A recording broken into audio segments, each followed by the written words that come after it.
The crystal chandelier above our table scattered light like diamonds across the white linen. Laughter and the clink of fine silverware filled the air of the Grove, the most expensive restaurant in our town, a place I'd only ever driven past.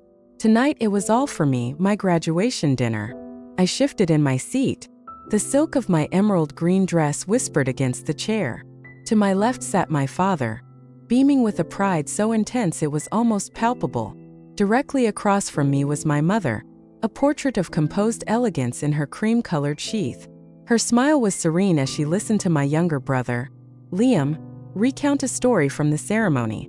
And then the valedictorian totally tripped on the stage. "Did you see it, Maya?" Liam asked, his eyes wide. "I was a little busy trying not to trip myself," I said, my voice lighter than I felt. The cap and gown were already hanging in my closet at home, and the tassel was carefully moved to the left side. High school was over. The future was a wide-open, terrifying, exhilarating blank page. My mother's eyes met mine and her smile deepened, the kind of smile that had soothed skinned knees and broken hearts. "We are so incredibly proud of you, sweetheart," she said, her voice a warm melody. "Our little girl is off to Stanford in the fall. It feels like yesterday you were learning to ride a bike." Dad reached over and squeezed my hand.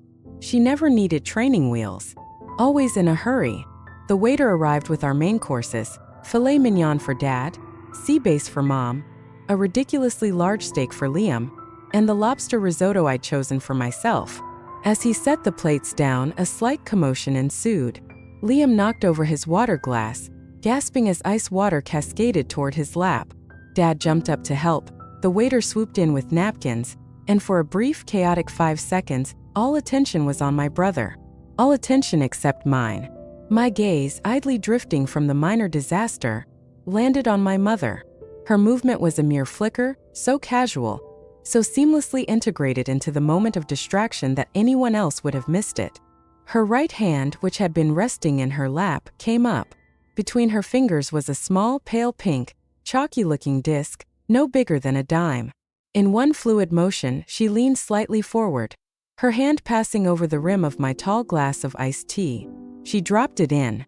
It sank without a sound, dissolving almost instantly into a faint, fizzy cloud before disappearing entirely. The world did not slow down. It did not screech to a halt. Instead, it tilted on its axis. Every color became too bright. Every sound is too sharp. Laughter around us turned into a cacophony. The diamond-like sparkles from the chandelier felt like shards of glass.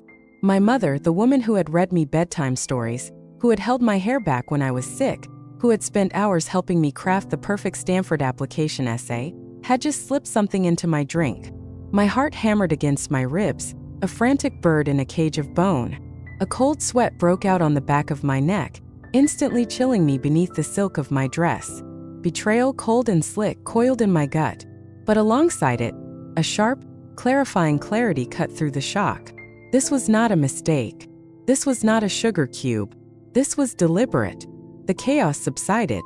Liam was mopping up, laughing at his own clumsiness. Dad sat back down with an exasperated sigh. My mother's eyes returned to the table, her expression smoothing back into one of gentle amusement. Then her gaze lifted and found mine. In that split second, I made a decision. I could not let her know I had seen. I could not let any of them know. The danger was no longer just in the glass. It was in the knowledge itself. If she realized I knew, the game would change in ways I couldn't predict. So I stood up. My legs felt like they were made of water, but I locked my knees. I placed my palms flat on the cool linen tablecloth and I smiled. It was the widest, most radiant smile I could muster, drawing on every ounce of performance skill from high school drama club. "I just want to say," I began, my voice ringing out clear and steady, belying the tremor in my soul, "how much this means to me. Thank you, Mom and Dad, for this amazing dinner, for everything. I love you all so much." The table erupted in affectionate smiles. Dad's eyes grew misty. Liam gave me a thumbs up. And my mother's smile became beatific, satisfied. She thought her mission was accomplished. She thought I was just a sentimental, grateful daughter, raising a figurative toast. She had no idea I was raising a shield. "Well, aren't you sweet?" she said, her voice dripping with maternal warmth. Now sit down, honey, before your risotto gets cold. I sat, the smile still plastered on my face. My mind raced, scenarios flashing through my mind like lightning strikes. Poison? No, too dramatic, too final. A sedative? Something to make me compliant, drowsy, to do what? To take me somewhere? To prevent me from doing something? The risotto tasted like ash.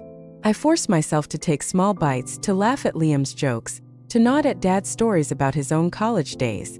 All the while, my eyes kept darting to the glass of iced tea. It sat there, innocuous, beating with condensation. I needed a plan. I couldn't drink it. That was non-negotiable. But I couldn't let it sit untouched without raising suspicion. My mother's eyes, though seemingly focused elsewhere, were tracking everything. I saw the subtle, expectant tension in her shoulders. Thirsty after that speech? Dad asked, nudging my arm. Parched? I said, the word like sandpaper in my throat. An idea, desperate and clumsy, formed. As I reached for the glass with my right hand, I accidentally knocked my fork with my left. It clattered loudly to the floor. Oh, Butterfingers! I exclaimed, the exaggerated dismay part of the act. I bent down to retrieve it, taking my time under the cover of the table. The plush carpet was a world away from the tension above. I came up, fork in hand, placing it on the edge of my bread plate. Sorry. In the moment of distraction, I had managed to switch my full glass with my mother's nearly empty water glass, which sat just to the right of her wine goblet. The shapes were different, but in the low, ambient light from a distance it might not be immediately obvious. It was a huge risk. She noticed. The waiter came by to clear the forks. I'll bring you a fresh one, he said. Thank you, I said, my voice sweet. The minutes stretched into an agonizing tableau. I watched my mother. She took a sip of her wine. She dabbed her mouth with her napkin. She glanced at my glass, the water glass now masquerading as my iced tea, and a faint, almost imperceptible line appeared between her eyebrows. Had I drunk? Had I not? I needed to sell it. I lifted the water glass to my lips, tilting it enough to pretend to take a sip, letting a few drops, just the safe, clear water, touch my tongue. I saw her shoulders relax minutely. Then she did something unexpected. She reached for her own water glass, the one that held my poison tea. She lifted it, taking a long, seemingly absent-minded drink, nearly draining it. My breath hitched. Was it a test? Did she know? Or was she just thirsty? Her expression didn't change. She set the glass down and continued her conversation with my father about summer plans. The rest of the meal was a blur of agony. Dessert was ordered, a decadent chocolate soufflé for the table. I ate a few spoonfuls, the rich chocolate turning to mud in my mouth. I excused myself to go to the restroom, needing a moment away from the pressure of their gazes. The bathroom was a haven of cool marble and soft lighting. I locked myself in a stall and leaned my forehead against the door, letting the manufactured smile collapse. My body trembled. What was in that pill? Why? The questions swarmed, stinging like hornets. The woman who had kissed my forehead every night was a stranger, a predator in a cream-colored dress. I splashed cold water on my face, meeting my own terrified eyes in the mirror. The girl in the emerald silk looked back, her future no longer a blank page but a minefield. I had to get home. I had to get to my room, to my computer, to safety. I needed to think. When I returned to the table, the atmosphere had shifted. My mother was still elegant, still smiling, but there was a slight sluggishness to her movements. Her eyelids seemed heavier. She laughed at something Dad said, but the laugh was a beat too slow. You okay, Claire? Dad asked, noticing. You look a little tired. Just a long, emotional day, she said, waving a hand dismissively. All this excitement. And that wine was stronger than I thought. It was working. Whatever she had intended for me was now working on her. A cold, vicious satisfaction twisted inside me. Serves you right, I thought, before guilt immediately swamped the feeling. This was my mother. The check came. Dad paid.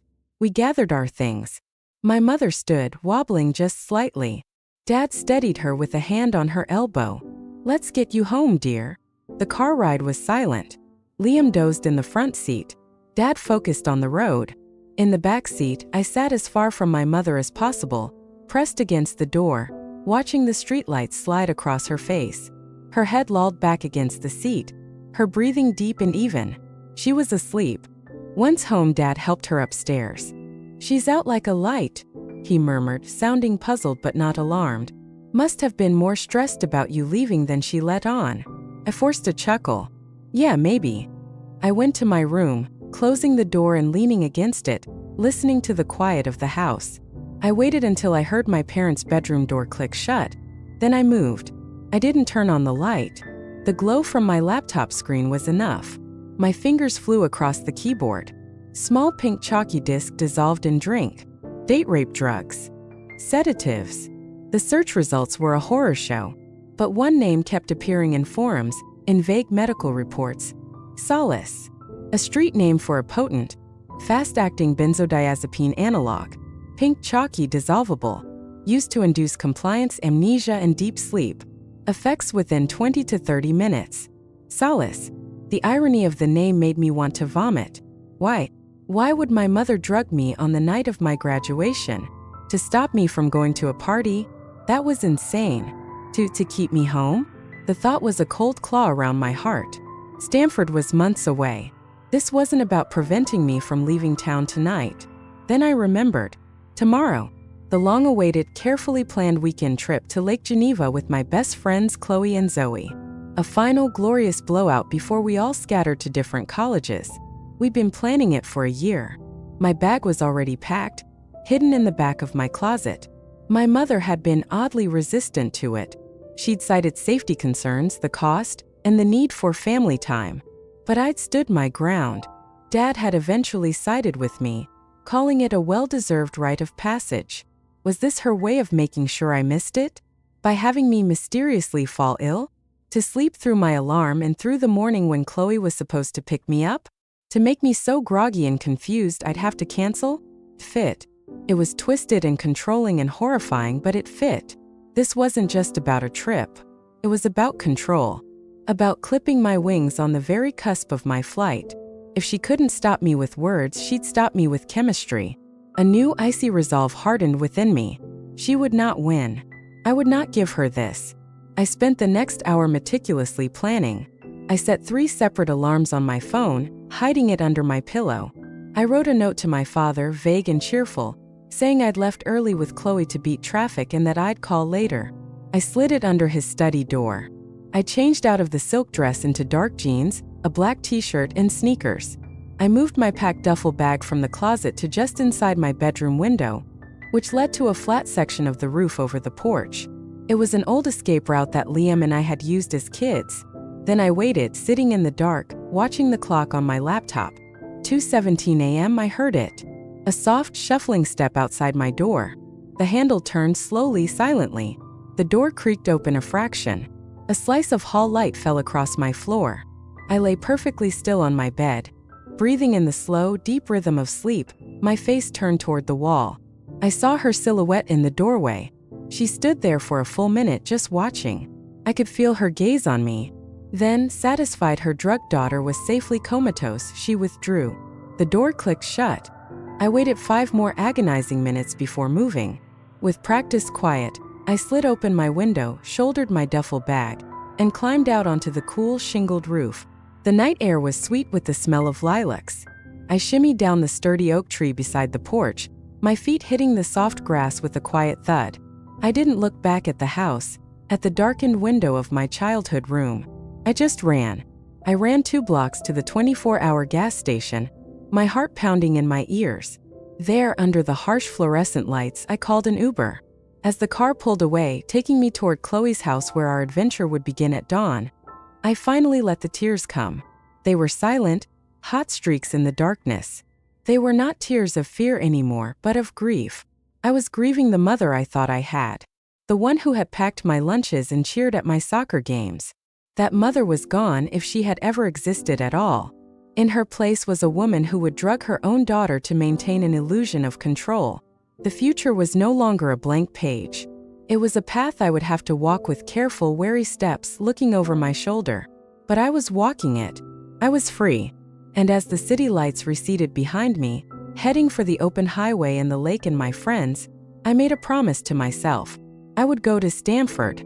I would build a life on my own terms, and I would never, ever let anyone make me drink something I didn't choose for myself again. The sun was just beginning to bleed pink and orange over the horizon as Chloe's car, packed to the brim with snacks and sleeping bags and the boundless energy of our freedom, merged onto the interstate. Zoe passed me a travel mug of strong black coffee. I took it, the heat seeping into my hands. "You okay, Maya?" Chloe asked, glancing at me from the driver's seat. "You're quiet." I took a long, deliberate sip of the coffee. It was bitter and honest.